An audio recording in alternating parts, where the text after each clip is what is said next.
Welcome into the video. I'm your tech guy Wayne, and today I want to walk you through how to reset your TCL 50XL back to factory settings.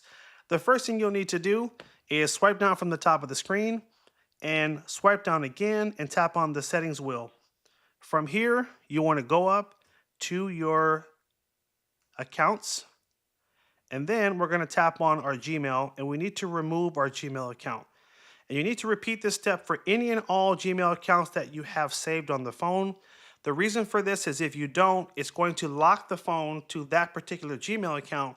And if your purpose is to reset the phone because you want to sell it, give it away, or return it, then it's going to be locked to this account. So you have to make sure all the Google accounts are removed first. Let's hit our back button now. And now we're going to swipe up and go to System at the bottom. And then here, we're going to go up to Reset Options. And then we're going to go to tap on Reset.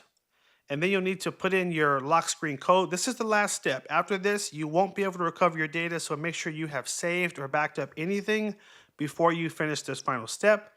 And this will complete the factory reset. Now, it's important to note, your phone will need to be charged up to 30% minimum in order for this to work.